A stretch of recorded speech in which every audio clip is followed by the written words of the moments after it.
இப்போது புதிய அறிமுகம் ஆச்சி ஹோட்டல் சாம்பார் 50 கிராம் ரூபாய் 20 மட்டுமே.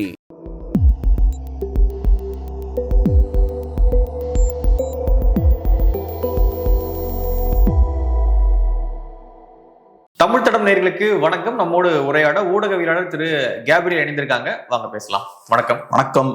பட்டிமன்றம் ராஜா 90s கிட்ஸுக்கு ரொம்ப பரிச்சயமான ஒரு பேர் முகம். ஸோ அவர் மீது இப்பொழுது ஒரு பயங்கரமான ஒரு குற்றச்சாட்டு வைக்கப்பட்டிருக்கு. அட்லாண்டாவில், அதாவது அமெரிக்காவில் ஒரு தமிழ்ச்சங்கம், அதில் அந்த தமிழ்ச்சங்கம் மீட்டிங்ல கலந்துக்க போறாரு. அப்பொழுது அங்கே இருக்கக்கூடியவங்க சமைச்சு கொடுக்குறாங்க.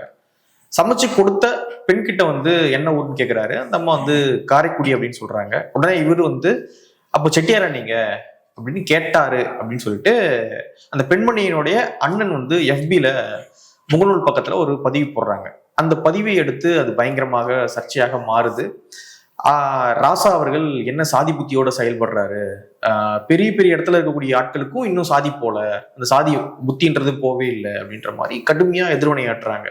அதன் பிறகு அவர் ஒரு விளக்க வீடியோ போடுறாரு. அந்த வீடியோல சாதி பார்த்து, அதாவது சாதி கேட்கக்கூடிய ஒரு சின்ன புத்திக்காரங்க கிடையாது. நான் செட்டி நாடான்னு கேட்டேன், அது செட்டியார்னு அவங்களுக்கு புரிஞ்சிருக்கு போல அப்படின்ற மாதிரி அவர் ஒரு விளக்க வீடியோ. திரும்ப இவங்க ஒரு அது ஒரு மழுப்பல் வீடியோ மாதிரி இருக்குன்னு இவங்க ஒரு பதிவு அப்படின்னு போயிட்டு இருக்கு. ஸோ எப்படி ஓவராலா இந்த இஷ்யூவை நீங்க பாக்குறீங்க? இது ரொம்ப சீரியஸான ஒரு இஷ்யூ. அதனால நம்மளுமே இது ரொம்ப கேர்ஃபுல்லா தான் இதை டீல் பண்ணும். இப்போ ஒருத்தர் மேல இந்த மாதிரியான குற்றச்சாட்டை வைக்கிறாங்கன்னா இது பெரிய ஒரு குற்றச்சாட்டு. அதுவும் இப்ப ராஜா அவர்களை பொறுத்தளவுல பல ஆண்டுகள் ஒர்க் பண்ணியிருக்காரு. இப்ப நம்மலாம் சின்ன வயசுல இருந்து அவரை பார்த்துட்டு இருக்கோம். அவருக்குன்னு ஒரு ரெப்புடேஷன் இருக்கு, அதை பில்ட் பண்ணியிருக்காரு, நிறைய ஒர்க் பண்ணி அதை பில்ட் பண்ணியிருக்காரு.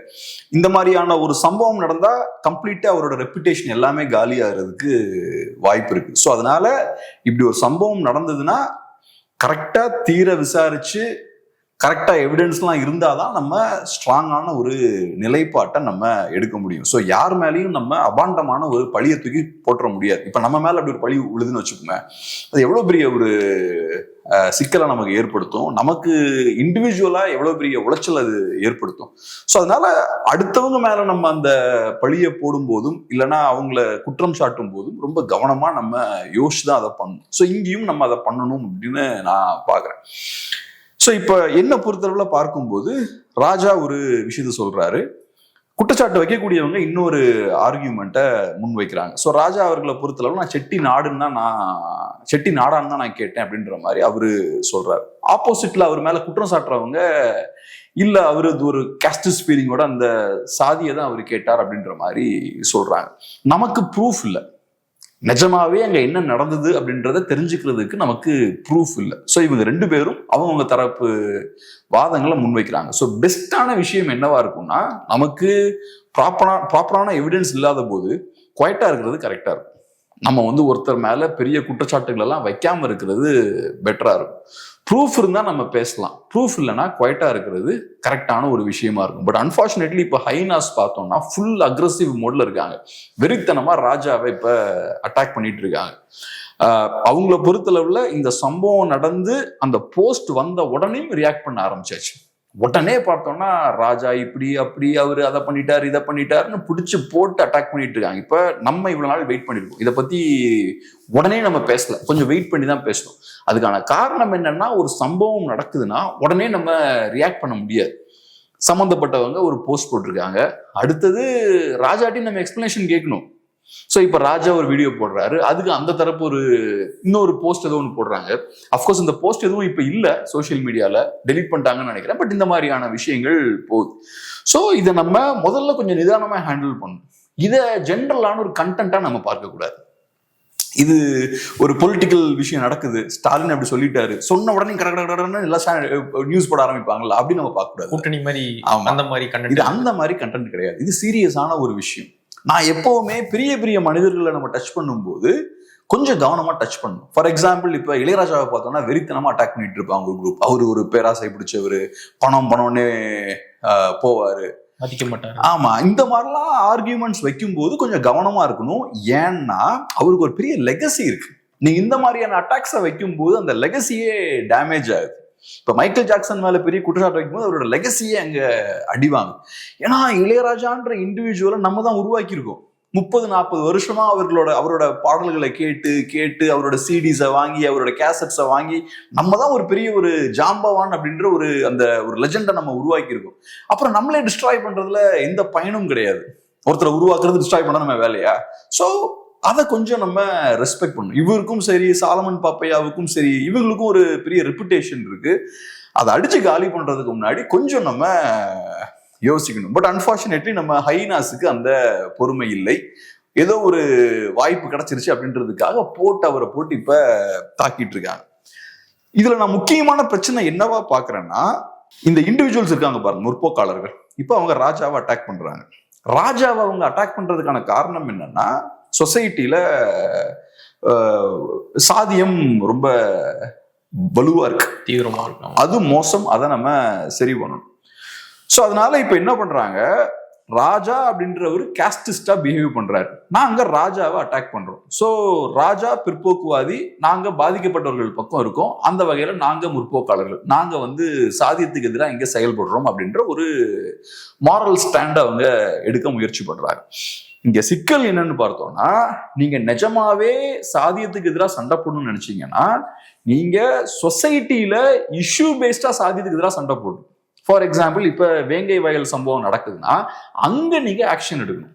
அங்க எவ்வளவு மோசமான ஒரு முறையில் அது கையாளப்படுது, பாதிக்கப்பட்டவர்களே குற்றவாளிகள் அங்க சித்தரிக்கப்படுறாங்க. அந்த இடத்துல நீங்க இதை ஹேண்டில் பண்ணணும். இப்ப நான் ரீசெண்டா ஒரு டேட்டா படிக்கிறேன்.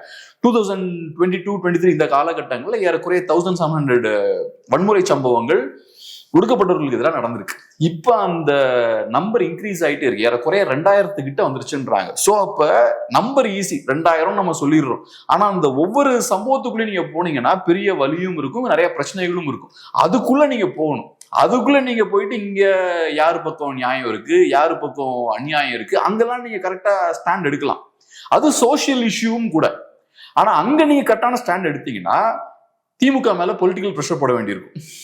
ஸோ நீங்க என்ன பண்றீங்க, உங்களுக்கு திமுகவுக்கு எதிராக பேச முடியல, அதனால வேங்கை வயல்ல ஸ்டாண்ட் எடுக்க முடியாது. இந்த சம்பவங்கள்லாம் நடந்தாலும் அதை நீங்க பேச மாட்டீங்க, குவைட்டா அமைதியா வாயை மூடிட்டு இருப்பீங்க. இண்டிவிஜுவல்ஸ் 2 பேர் இன்வால்வ் ஆறாங்க. ஸோ இண்டிவிஜுவல்ஸ் அட்டாக் பண்றது உங்களுக்கு ஈஸியா இருக்கு. உங்களுக்கு பட்டிமன்றம் ராஜாவை அடிச்சு நான் ஒரு முற்போக்காளன் அப்படின்றத எஸ்டாப்ளிஷ் பண்றது உங்களுக்கு ஈஸி. அது ரிஸ்க் இல்ல. உங்களுக்கு உங்களோட எஜமானர்களையும் நீங்க கோவப்படுத்த மாட்டீங்க, நீங்களும் உங்களை ஒரு முற்போக்காளர்களா நீங்க ப்ரொஜெக்ட் பண்ணிக்கலாம். ஸோ இது ஈஸியா இருக்கு. அதனால இந்த விஷயத்த நீங்க பண்றீங்க. ஆனா இதனால சொசைட்டில ஒரு பயன் கிடையாது. சொசைட்டியில் இருக்கக்கூடிய சோசியல் இஷ்யூஸை நீங்க கையில் எடுத்து சண்டை போடும் போதுதான் மாற்றங்கள் ஏற்படும். அதுதான் உங்க வேலை. ஆனா அதை பண்றது இல்லை. அதை பண்ணா நிறைய பிரச்சனைகள் வரும். இங்க இருக்கக்கூடிய ஆளும் வர்க்கத்துக்கு எதிராக நீங்க சண்டை போட வேண்டியிருக்கும், பொலிட்டிக்கல் எலிட்டுக்கு எதிராக சண்டை போட வேண்டியிருக்கும். அவங்க கிட்டலாம் சண்டை போட்டா அப்போ உங்களுக்கு யார் சோறு போடுவா? அதனால இவங்களுக்கு அதெல்லாம் பண்ண முடியாது. ஸோ இவங்களுக்கு இந்த மாதிரியான இஷ்யூஸ் கிடைச்சா லட்டு சாப்பிட்ற மாதிரி உட்கார்ந்து வெறித்தனமா பேச வேண்டியது. சம்பவம் நடந்த உடனேயுமே பார்த்தா 2வது செகண்ட் தீர்ப்பு எழுதிடுவாங்க, ராஜா தான் குற்றவாளி. 5வது நிமிஷம் கேமரா முன்னாடி உட்கார்ந்து வீடியோ பேச ஆரம்பிச்சாச்சு. அவரை பிடிச்சி சரமாரியா அவரை பிடிச்சி திட்டிட்டு இருக்கணும். இப்படி திட்டுறதால யாருக்கு என்ன பயன்? ராஜா கிட்ட இருந்து ஒரு விளக்க வீடியோ வர டைம் கூட வெயிட் பண்றது இல்ல. அவர் என்ன சொல்றாருன்னு கொஞ்சம் பார்ப்போமே, ஒரு 2 நாள் வெயிட் பண்ணுவோம். அவர் எதுவுமே பதில் சொல்லணும்னா அதுக்கப்புறம் நம்ம அவர் அட்டாக் பண்ணுவோம், பதில் கூட சொல்ல பாருங்கன்னு. இன்ஃபேக்ட் எனக்கு அதுவே ஆச்சரியமா அவர் பதில் போட்டிருக்காரு. ஸோ அதனால என்னோட ஒரு பார்வை என்னன்னா, நமக்கு கிளாரிட்டி இல்லைன்னா நம்ம உடனடியா கன்க்ளூஷன்ஸுக்கு குதிச்சிடக்கூடாது. இப்ப நமக்கு தெரியல ராஜா பக்கம் நியாயம் இருக்கு, அவங்க பக்கம் நியாயம் இருக்கான்னு தெரியல, யார் பக்கம் உண்மை இருக்குன்னு நமக்கு தெரியல. 2 பேருமே கான்ஃபிளிக்டான விஷயங்களை பதிவு பண்றாங்க. நம்ம ராஜாவையும் பிளேம் பண்ண முடியாது, அந்த சைடையும் நம்ம பிளேம் பண்ண முடியாது. ஏன்னா அவங்கள பத்தி நமக்கு தெரியாது, அவங்க பத்தி நமக்கு தெரியாது. அவங்க பர்சனலா அவங்க கூட பழகினவங்க நம்ம கிட்ட எந்த விஷயத்தையும் பகிரல, எதுவும் போஸ்டாவும் எதுவும் போடல. அவங்க அண்ணா பதிவு பண்ணது மட்டும்தான். கரெக்ட். அதை தாண்டி அந்த பெண்மணி யாரு என்ன அப்படின்றது பர்சனலா அவங்களுக்கு தெரியாது. ஆனா ராஜா கூட பர்சனலா அவங்க கூட பழகின நிறைய பேர் பதிவுகள் போட்டுக்கிட்டு இருக்காங்க. மேபி ஒரு செலிபிரிட்டியா இருக்கிறான், அதனால கூட நிறைய பேர் பதிவுகள் போடலாம். குறிப்பாக அவருடைய வழிகாட்டியாக பார்க்கப்படக்கூடிய சாலமன் பாப்பையா ஒரு வீடியோ போட்டிருந்தார், என்னுடைய மகன் மாதிரி ராஜா. நான் பர்சனலா சொல்றேன், இப்படியான விஷயங்கள்ல அவர் ஈடுபடவே மாட்டாரு, இப்படி இருக்கக்கூடிய ஆள் கிடையாது ராஜா அப்படின்னு எங்க வேணா நான் சத்தியம் பண்ணி சொல்லுவேன் அப்படின்னு சாலமன் பாப்பையா ஒரு பதிவு போட்டிருக்காரு. ஸோ இப்படி பாக்குறீங்க? நான் இதுல சிம்பிளா ஒண்ணு சொல்றேன், யதார்த்தமான விஷயத்த சொல்றேன். நம்ம தமிழ்நாட்டிலையும் சரி இந்தியாலையும் சரி எல்லாத்துக்குமே கேஸ்ட் ஃபீலிங்ஸ் இருக்கும். நம்ம எல்லாருமே சாதி பாக்குறவங்க தான். கல்யாணம்லாம் எப்படி நடக்குது? சாதி பார்த்து தான் நடக்குது. 90% சாதி பார்த்து தான் கல்யாணம் நடக்குது. மேட்ரிமோனிலாம் வந்து அந்த சாதி இந்த சாதி. ஆமா. ஸோ அதனால பட்டிமன்றம் ராசா சாதி பாக்குறாரு, தமிழ்நாட்டில் இருக்க மற்றவங்களாம் சாதி பாக்குறான்னு கிடையாது. எல்லாருமே சாதியை பார்த்து தான் பண்றாங்க. அதான் நீங்க சொன்ன மாதிரி அந்த மேட்ரிமோனி இந்த மேட்ரிமோனி இருக்கு. இப்ப ராஜா அவர்கள் மேல வைக்கப்படக்கூடிய குற்றச்சாட்டு என்னன்னா, ஓப்பனா அதை கொண்டு வந்துட்டாரு, இன்னொருத்தங்களை ஹர்ட் பண்ற மாதிரி ஓப்பனா ஒரு பப்ளிக் பிளேஸ்ல கேட்டுட்டார் அப்படின்றதுதான் அவர் மேல வைக்கப்படக்கூடிய பெரிய ஒரு குற்றச்சாட்டு. இப்ப அதை அவர் செய்திருக்க வாய்ப்பு இருக்கா அப்படின்னு கேட்டீங்கன்னா, என்னோட பர்சனல் வியூ. இப்ப யூஸ்வலா பெரிய சக்சஸ்ஃபுல் ஆட்கள் எடுத்தீங்கன்னா அவங்க வெகுஜன மக்களுக்கான ஆட்களா இருப்பாங்க. இப்ப நம்ம எடுத்துக்கிட்டோம்னா நம்ம வந்து ரொம்ப போக்கஸ்டா சின்ன ஆடியன்ஸ் டார்கெட் பண்ணிட்டு இருக்கோம். பொலிட்டிக்ஸ்ன்றதே ஒரு சின்ன ஏரியா, அதுலயும் ஐடியாலஜிக்கலா நம்ம பேசிட்டு இருக்கோம். அது இன்னும் ஒரு சின்ன மார்க்கெட். ஸோ நம்ம ஒரு நீஷ் ஆடியன்ஸை மட்டும்தான் நம்ம டார்கெட் பண்றோம். ராஜா அப்படி கிடையாது.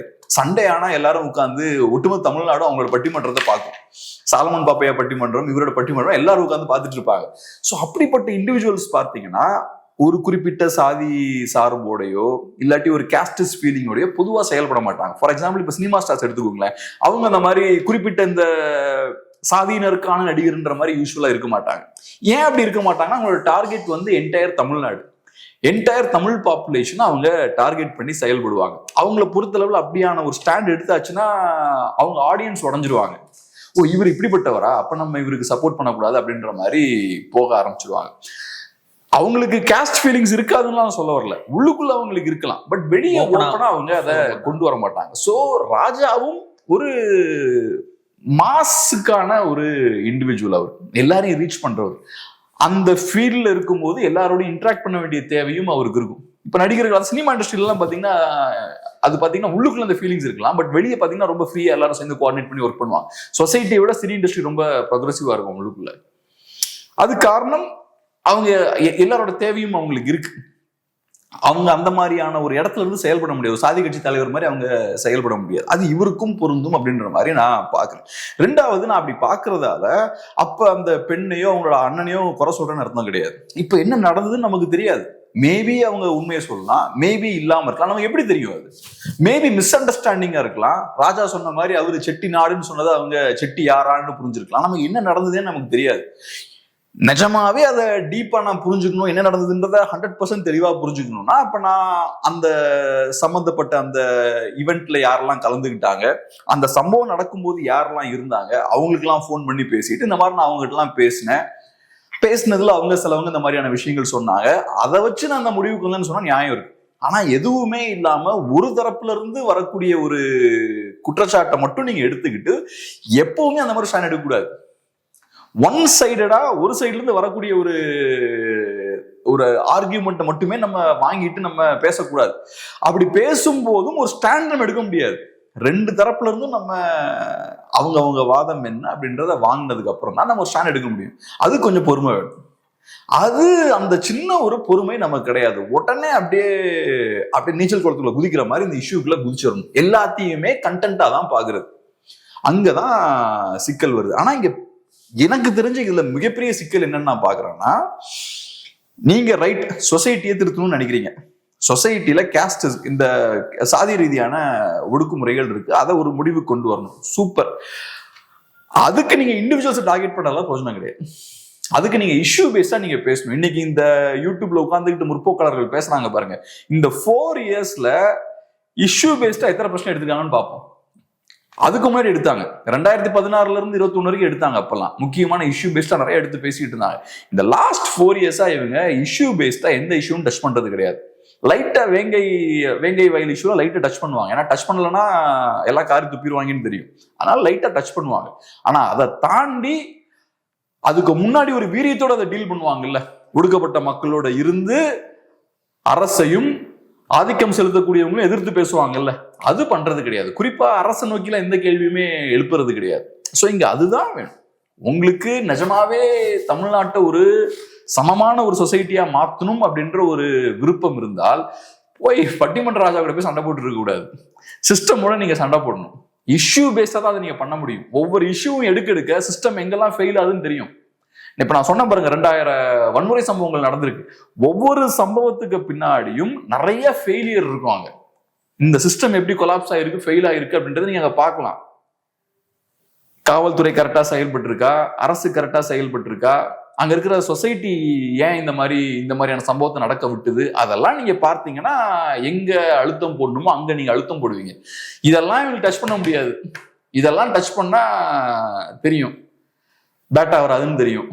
ஸோ அதனால இப்ப இவங்க வசதிக்கு ஏற்ற மாதிரியான ஒரு இஷ்யூ அவங்க சூஸ் பண்றது வந்து நார்த்ல நான் இந்த டெல்லியில அந்த பாலியல் சம்பவம் நடந்தது இல்லையா, ஒரு கேர்ள், அப்பதான் நான் வந்து கரெக்டா அதை நான் நோட் பண்ணேன். இந்தியாவில் எனக்கு தெரிஞ்சு இந்த மாதிரியான பாலியல் ரீதியிலான இன்சிடென்ட்ஸ் பார்த்தோம்னா எனக்கு 30,000-40,000 நடக்கும்னு நினைக்கிறேன். ஒவ்வொரு வருஷமும் ஆயிரக்கணக்காக நடக்குது. ஆனா ஸ்பெசிபிக்கா ஒரு சம்பவத்துக்கு பயங்கரமான ஊடக வெளிச்சம் வழங்கப்படுது. ஏன் அதை பண்றாங்க, ஸ்பெசிபிக்கா இதுக்கு வழங்குறாங்க, ஓகே, எப்படி கரெக்டா இந்த சம்பவத்தை கரெக்டா சூஸ் பண்றாங்க, ஏன் மீடியாவுக்கு அது கரெக்டா ஃபிட் ஆகுது அப்படின்ற ஒரு கேள்வி இருக்கு. அதுக்கான பதில் என்னன்னு நம்ம பார்த்தோம்னா, இப்ப ராஜஸ்தான்ல ஒரு சின்ன கிராமத்துல அங்க ஒரு பெண்ணுக்கு அது நடக்குதுன்னு வச்சுப்போம். அதுக்கு பின்னாடி ஒரு கேஸ்ட் ஆங்கிளும் இருக்குன்னு வச்சுப்போம். அதை எடுத்து மீடியால பேச முடியாது. இங்க கூட ஓரளவுக்கு நம்ம பேசிடலாம். நார்த் இந்தியன் மீடியால அதெல்லாம் எடுத்து நீங்க பேச முடியாது. அது அவங்களுக்கு சிக்கல். ஸோ அவங்கள பொறுத்தளவுல யூஸ்வலா இந்த மாதிரியான பாலியல் ரீதியான வன்முறைகள்லாம் இருக்குல்ல, அதுக்கு பின்னாடி வர்க்கம் இருக்கும், சாதி இருக்கும். அந்த சாதிய ரீதியான ஒடுக்குமுறையோட ஒரு எக்ஸ்டென்ஷனாகவும் அது இருக்கும். வர்க்க ரீதியான அந்த திமிர் இருக்கு பாருங்க, அதோட ஒரு எக்ஸ்டென்ஷனாகவும் அது இருக்கும். அந்த பாலியல் ரீதியான அந்த வயலன்ஸுக்கு பின்னாடி அது இருக்கும், நிறைய நேரங்கள்ல இருக்கும். அப்புறம் அஃப்கோர்ஸ் இதுவும் இருக்கும், ஜெண்டர் இம்பேலன்ஸும் இருக்கு. ஸோ ஆண் அப்படின்ற அந்த திமிரு, இந்த விஷயங்கள்லாம் இருக்கு. ஸோ அது வந்து அதுக்கு பின்னாடி பவரும் இருக்கும். வெறுமனே அது வந்து லஸ்ட் மட்டும் கிடையாது, காமம் மட்டும் கிடையாது, அதுக்கு பின்னாடி இந்த பவரை வெளிப்படுத்தக்கூடிய விஷயமும் நடக்கும். ஆனா அப்படிப்பட்ட இன்சிடென்ட்ஸை கையில் எடுத்தா நீங்க இப்ப கேஸ்ட்டை டச் பண்ண வேண்டியிருக்கும், வர்க்கத்தை டச் பண்ண வேண்டியிருக்கும், அரசை டச் பண்ண வேண்டியிருக்கும், அங்க இருக்கக்கூடிய சோசியல் ஸ்ட்ரக்சரை நீங்க டச் பண்ண வேண்டியிருக்கும். ஸோ அதெல்லாம் டச் பண்றது கிடையாது. வருஷம் ஆயிரக்கணக்காக நடந்தாலும் நான் அதெல்லாம் டச் பண்ண மாட்டேன். எனக்கு வசதியா இருக்கிற மாதிரி டெல்லியில ஒரு இன்சிடென்ட்டை நான் எடுப்பேன். ஸோ இந்த நான் சொன்ன இந்த ஆங்கிள் எதுவுமே அதுக்குள்ள வராது. அதை எடுத்து அதை டிஸ்கஸ் பண்ணும் போதும் நான் வந்து வெறுமனே அது காமம் சார்ந்த ஒரு விஷயம் மாதிரி அதை டிஸ்கஸ் பண்ணிட்டு போயிடுவேன். அது எனக்கு ஈஸி. ஆனா நாங்க ராஜஸ்தான் இஷ்யூ எடுத்து அப்படி கிடையாது. நான் இந்த மாதிரி டீப்பா போய் அனலைஸ் பண்ணேன். இருக்கக்கூடிய கேஸ்ட் சிஸ்டம் இருக்க பிரச்சனையெல்லாம் நான் பேசணும், அதெல்லாம் பேச மாட்டாங்க. இங்கேயும் அதே தான். பட்டிமன்ற ராஜா வச்சு பஞ்சாயத்து பண்றது இவங்களுக்கு எல்லாம் ஈஸி, வசதியா வந்து சிக்கிட்டாரு. ஆனா நீங்க உள்ள போய் பேசுனீங்கன்னா நீங்க கரெக்டா உங்க முதலாளிகளை நோக்கி வரல நீட்ட வேண்டியிருக்கும். அதுவும் பர்டிகுலரா சில சாதிகளை மட்டும் தான் இவங்க டார்கெட் பண்றாங்க அப்படின்ற ஒரு எண்ணமும் இருக்கு. அதுவும் இருக்கு. ஆமா, கரெக்ட். தமிழ்நாட்டுல பல்வேறு சாதிகள், சாதி சங்க மாநாடு, பொதுக்கூட்டம் மாநாடு, இதுன்னு எல்லாம் போடுறாங்க. ஆனா எல்லா சாதி சங்க மாநாடுகளும் குறிவைக்கப்படுறது கிடையாது. சில சாதி சங்க மாநாடுகள் மட்டும்தான் குறிவைக்கப்படுறது. நீங்க என்ன ஆண்ட பரம்பரையா, நீ என்ன இப்போ கொத்தனார் வேலை தானே செஞ்சுட்டு இருக்க, மேஸ்திரி வேலை தானே செய்யற அப்படின்னு சில மாநாடுகள் மட்டும்தான் குறிவைக்கப்படுது. சில மாநாடுகள் திட்டமிட்டு குறிவைக்கப்படுறதே கிடையாது. அது வந்து அப்படியே தமிழ்நாட்டிலே நடக்கலதுங்க, எங்கேயும் நடந்துகிட்டு, ஆந்திராவில் நடந்துகிட்டு இருக்கு அந்த கூட்டம் அப்படின்ற மாதிரி அதை புறந்தள்ளிட்டு போயிடுவாங்க. அப்படி தமிழ்நாட்டில் நடந்த ஒரு சாதி சங்க கூட்டம், அந்த கூட்டத்தில் ஏறி இப்போது அமைச்சரா இருக்க 2 பேர் பேசுறாங்க. நீங்க வந்து இந்த பேரை மட்டும் சொல்லுங்க, நம்ம சாதி பேரை மட்டும் சொல்லுங்க, நாங்க அமைச்சரானா உங்களுக்கு அரசாங்க வேலையை வந்து கண்டிப்பா உறுதி செஞ்சு தரோம், எப்படியாவது உள்ள கொண்டு போயிடுறோம் உள்ள அப்படின்னு உத்தரவாதம் கொடுக்குறாங்க. இப்போ அவங்க 2 பேர் அமைச்சரா இருக்காங்க. அதுக்கு மேல நம்ம எதுவும் சொல்ல விரும்பல. சோ இவங்க அவங்களும் சொல்ல விரும்பல, அவங்களும் ஐநாஸும் அதுக்கு மேல எதுவும் சொல்ல விரும்பல, அதை பத்தி பேசுறது இல்ல. இப்போ இப்படி பேசக்கூடிய 2 பேரை நீங்க ஏன் கேபினெட்ல வச்சீங்க? இப்படி வைக்கும் பொழுது அடிமட்டத்துல இருக்கக்கூடியவனுக்கு என்ன தோணும்?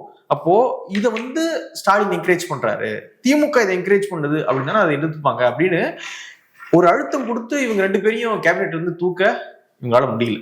ஏன்னா அது வந்து அதிகாரத்தோடு மோதுவது.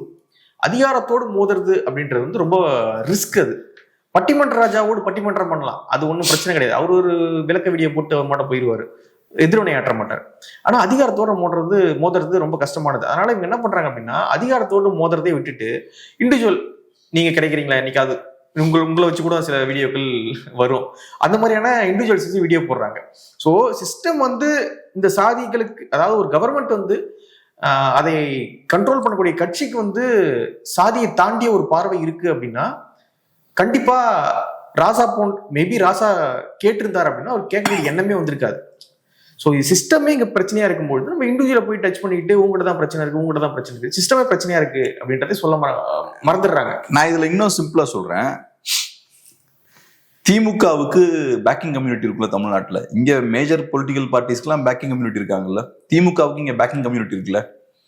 திமுகவோட பேக்கிங் கம்யூனிட்டியை என்னைக்கும் அட்டாக் பண்ண மாட்டாங்க இவங்க, அவ்வளவுதான் உண்மை.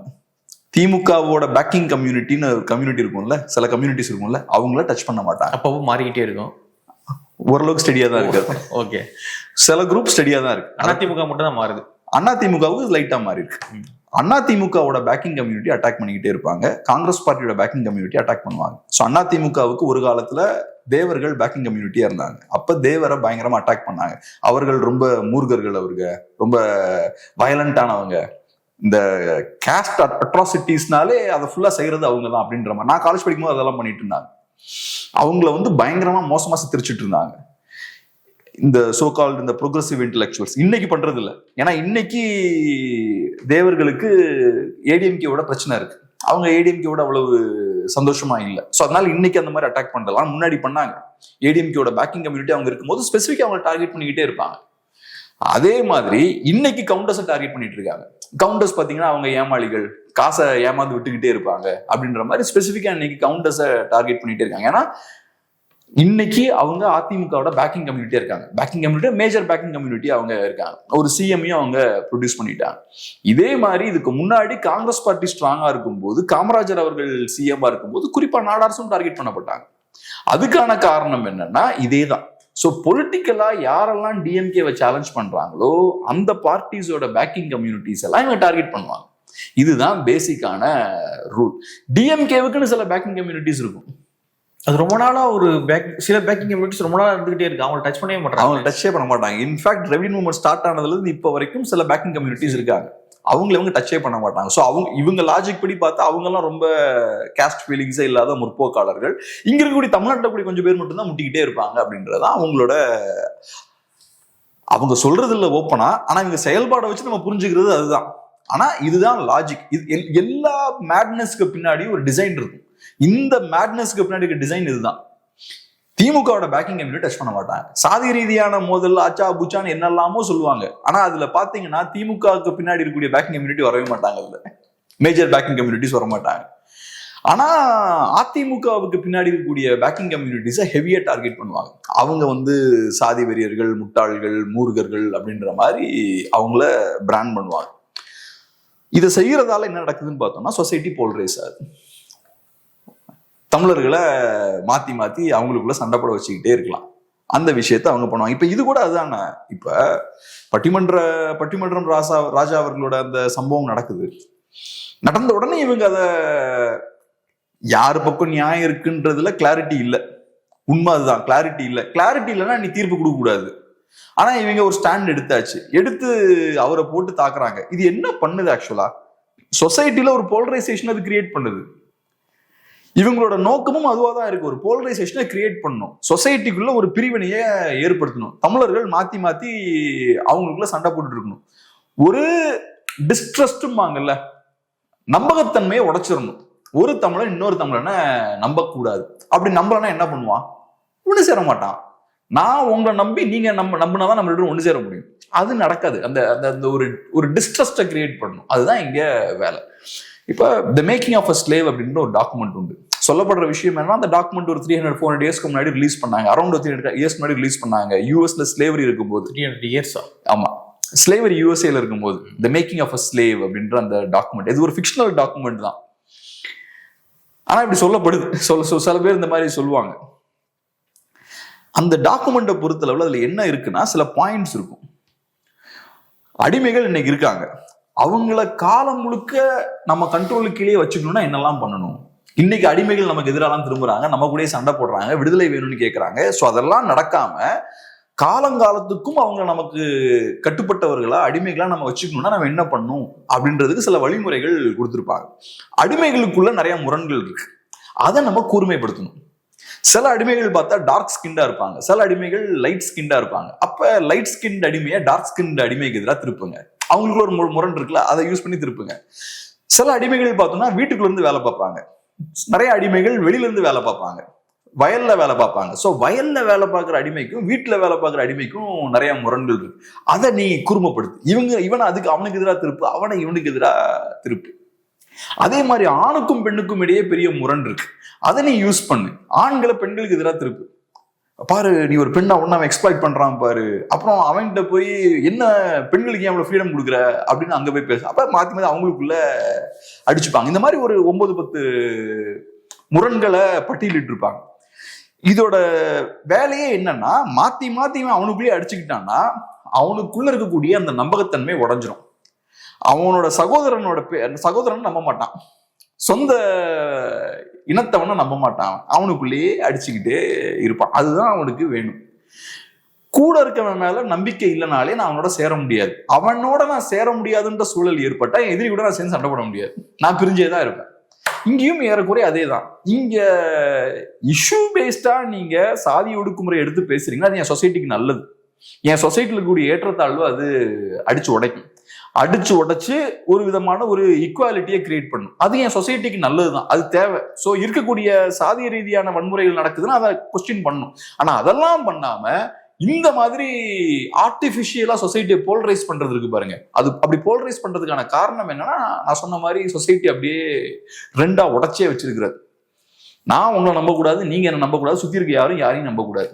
அப்ப நம்ம யாரும் சேரவே மாட்டோம். அது யாருக்கு நல்லது? எஜமானர்களுக்கு நல்லது. அதுதான் இவங்களோட திட்டம். இங்க பிரச்சனை பட்டிமன்ற ராஜா கிடையாது, சிஸ்டம் தான். பட்டிமன்ற ராஜான்றது ஒரு பேர் தான். சிஸ்டம் தான் பிரச்சனை. இஷ்யூஸ் எடுத்து சிஸ்டம் நம்ம மாத்தணும்னா இஷ்யூ பேஸ்டா தான் நம்ம பேசணும். இப்ப சிஸ்டம் பிரச்சனை இருக்குன்னா என்ன ஆகும்? நிறைய பிரச்சனைகள் வர ஆரம்பிக்கும். அந்த சிஸ்டம்னால நிறைய பிரச்சனைகள் வர ஆரம்பிக்கும். ஒரு எஃபிஷியன்டான சிஸ்டம் இருந்ததுன்னா பிரச்சனைகள் கம்மியா இருக்கும். இன்னெஃபிஷியன்டான சிஸ்டம் இருக்குன்னா நிறைய பிரச்சனைகள் வரும். அப்ப அந்த பிரச்சனைகளை நம்ம கையில் எடுக்கணும். பிரச்சனைகளை கையில் எடுக்கும் போது சிஸ்டம்ல என்ன குளறுபடி இருக்கு, என்ன குளறுபடி இருந்ததால அந்த பிரச்சனைகள் வருதுன்றதை நம்ம ட்ராக் பண்ணி கண்டுபிடிச்சிடலாம். போலீஸ் சரியா செயல்படலையா, அரசு சரியா செயல்படலையா, பொலிட்டீஷியன் சரியா செயல்படலையா, சாதி சங்கங்கள் அங்க என்ன ரோல் பிளே பண்ணா, இது எல்லாத்தையும் நம்ம கண்டுபிடிச்சிடலாம் அந்த இஷ்யூ எடுத்தோம்னா. இஷ்யூ எடுக்காம பட்டிமன்ற ராஜாவை எடுத்தா என்னத்தை கண்டுபிடிப்பீங்க? நீங்க சும்மா எதையாவது கதையை பேசிட்டு இருப்பீங்க. பட்டிமன்ற ராஜாவை பிடிச்சி நீங்க என்ன பண்ணாலும் எதோடையும் கனெக்ட் ஆகாது. சும்மா நீங்க வேணா எப்பவும் மாதிரி பிராமணர்களோட கணக்குல இதை சேர்த்துடலாம், அக்கௌண்ட்ல சேர்த்துடலாம். அதை தாண்டி வேற எதுவும் பண்ண முடியாது இதுல. ஓகே, நிறைய விஷயங்களை மட்டும் பகிர்ந்துக்கிட்டீங்க. நன்றி.